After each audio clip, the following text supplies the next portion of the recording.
Assalamualaikum warahmatullahi wabarakatuh. Selamat berjumpa di YouTube channel Realita TV di acara Rata Rangkuman Berita yang menghadirkan berita-berita yang lagi hangat dan viral begitu ya. Ini langsung saja kita simak berita pertama.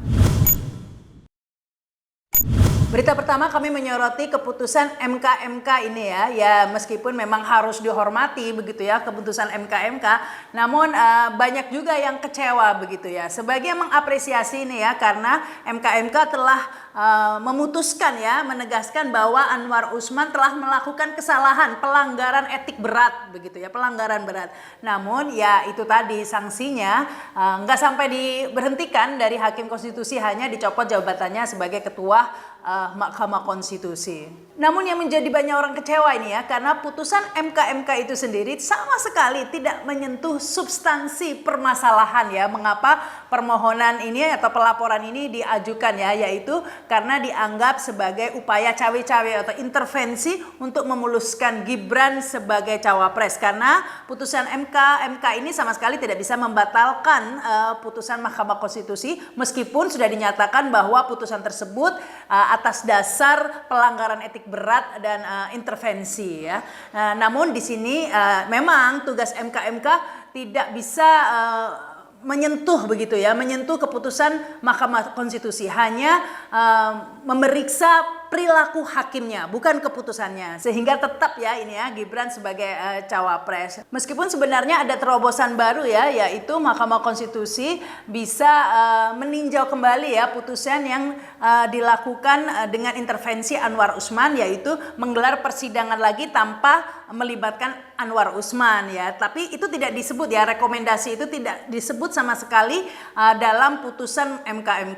Bahkan MK juga tidak memberhentikan secara tidak hormat begitu ya Anwar Usman sesuai dengan ketentuan yang ada bahwa pelaku pelanggaran etik berat seharusnya diberhentikan tidak hormat. Alasan dari MK karena nanti dikhawatirkan Anwar Usman banding, maka hal tersebut justru akan lebih merugikan karena Anwar Usman akan tetap menjabat sebagai Hakim Konstitusi selama masa banding. Nah ini juga menjadi pertanyaan, apakah tidak ada ya amar putusan yang bisa dilakukan putusan serta-merta seperti banyak di kasus-kasus lain yang mengatakan bahwa Anwar Usman diberhentikan secara tidak hormat dan bisa berlaku meskipun ada proses hukum selanjutnya atau banding ya. Tapi ini sepertinya padahal ya kita semua sangat mengetahui kapabilitas Profesor Jimli Asidiki ya. Namun nyatanya hal tersebutlah yang disampaikan oleh Jimli Asidiki dalam konversi pers usai membacakan putusan bahwa terpaksa ini ya Anwar Usman tidak dipecat gara-gara takut banding begitu. Dan yang lebih membagongkan lagi ya itu ketika Jimli Asidiki juga mengatakan bahwa jika masih ada selanjutnya ya ini permohonan kembali begitu putusan Mahkamah Konstitusi ini disidangkan, langsung banyak pihak yang mengajukan permohonan lagi ya, termasuk mahasiswa permohonan untuk menguji putusan batas usia cawapres ini. Dan yang menarik ini menurut Jimli Asidiki dalam konferensi persnya ya bahwa jika ada permohonan ulang ya untuk meninjau batas usia cawapres maka hanya bisa diberlakukan pada tahun 2029 ya, jadi tetap tidak bisa berpengaruh pada pemilu 2024. Which is ini aneh juga ya karena menurut Jimli Asidiki MK ini nggak bisa mengomentari putusan MK, tapi ini mungkin di konversi ya langsung mengomentari dan mengatakan bahwa seharusnya itu berlaku di 2029.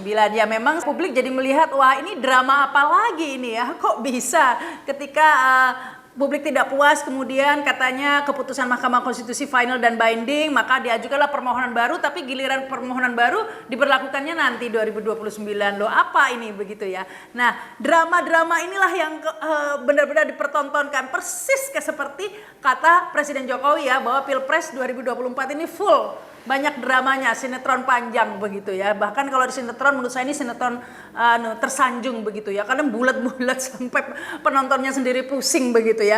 Apalagi ini kalau saya baca ya pertama kali Jimli Asidiki membacakan putusan ini semacam diglorifikasi oleh banyak pihak ya, bahkan ada yang demo begitu ya untuk mendukung. Nah ini heran, padahal putusannya itu sudah dinyatakan pelanggaran berat, tapi ketika tidak dibatalkan ada yang demo sampai bersujud syukur segala macam ya, karena Gibran nggak jadi dibatalkan, putusannya nggak jadi dibatalkan, padahal itu kan didasarkan pelanggaran berat ya.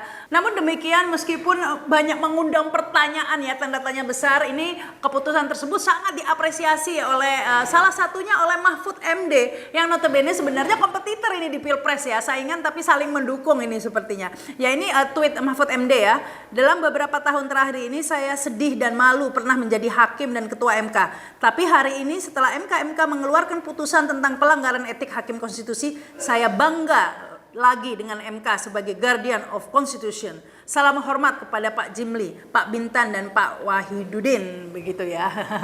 Ya memang sih ya, kalau keputusan tersebut semuanya itu sebenarnya didasarkan pada itikat atau komitmen atau kemauan ya sebenarnya.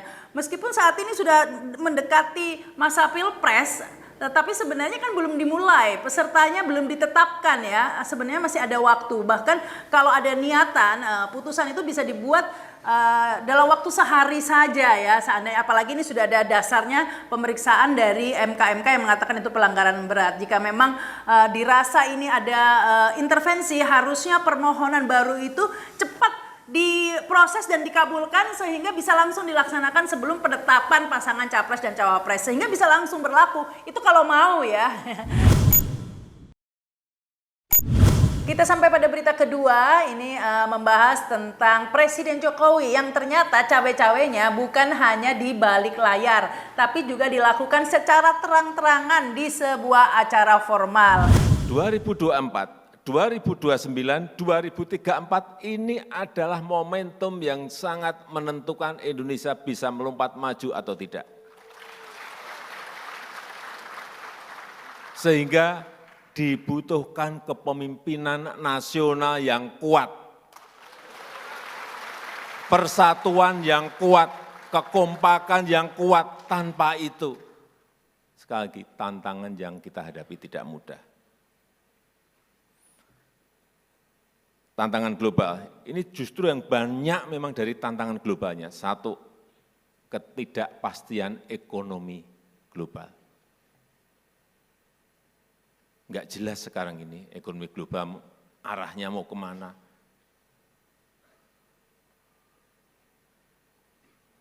Baru bisa menyelesaikan satu saja, muncul persoalan ekonomi yang lainnya. Sehingga sekali lagi, dibutuhkan kepemimpinan yang kuat.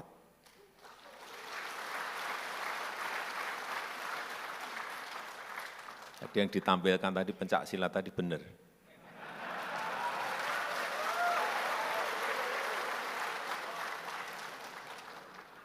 Karena ketuanya Pak Prabowo.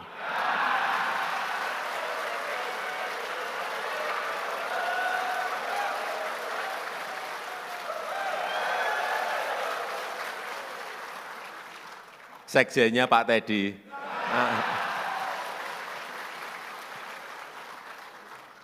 LDI kalau gini-gini itu pinter banget. Ya, ini dilakukan oleh Presiden Jokowi ketika memberikan sambutan pada Rakernas LDII. Ya, saat itu Jokowi menyinggung tantangan global yang dihadapi Indonesia sehingga membutuhkan pemimpin yang kuat, begitu ya. Dan kemudian pemimpin yang kuat itu disebutlah nama Prabowo. Bener nih Pak, Prabowo pemimpin kuat. Kalau menurut saya bukan hanya kuat sih, Prabowo dan Gibran ini bukan cuma kuat tapi sakti, begitu ya. Konstitusi aja bisa diubah-ubah, luar biasa. Kalau menurut kalian bagaimana ini pernyataan Jokowi yang mengatakan Prabowo ini adalah pemimpin kuat, emang benar pemimpin kuat? Dan menurut kalian emang etis ya kalau presiden jelas-jelas endorse salah satu capres seperti ini? Apalagi cawapresnya anaknya sendiri.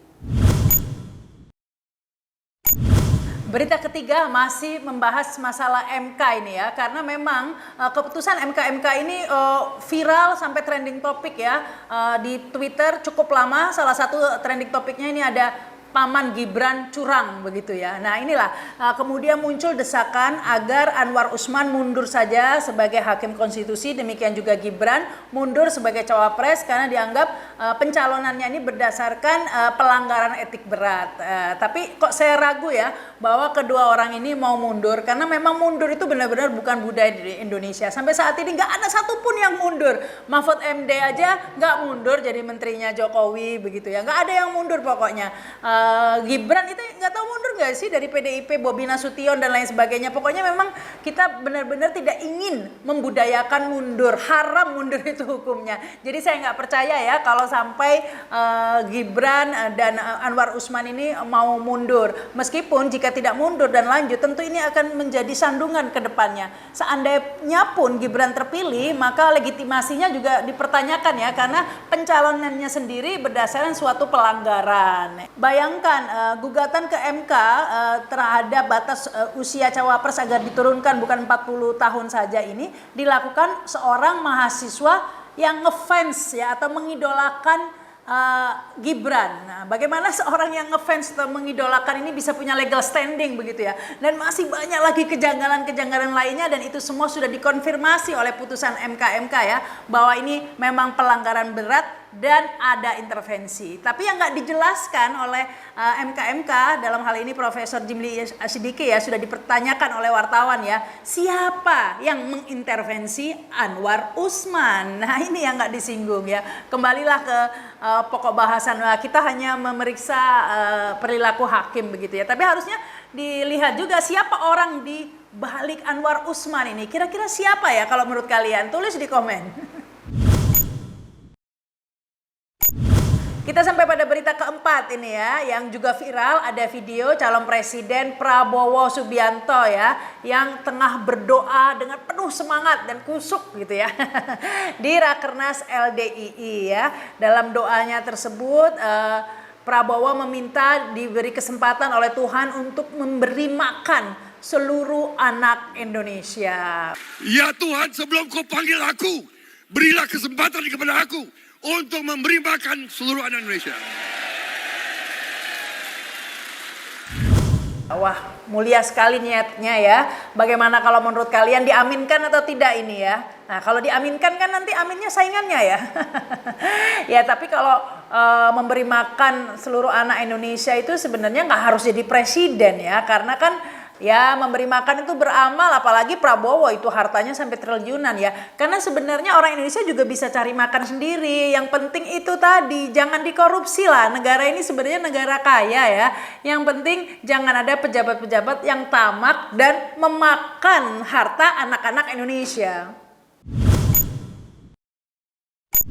Dan kini kita sampai pada berita terakhir ini, berita kelima. Ada PT Rexona National Food, ini pemegang waralaba McDonald yang memberikan sumbangan sebesar 1,5 miliar rupiah kepada Palestina yang disampaikan melalui Basnas. Wah lumayan juga ya, kalau gitu teruskan saja boikot ya, karena bisa membuat orang banyak nyumbang ini. Sebelumnya ada Grab ya yang juga menyumbang 3,5 miliar rupiah untuk Palestina setelah sebelumnya istri dari pemilik Grab ini dianggap mendukung Israel.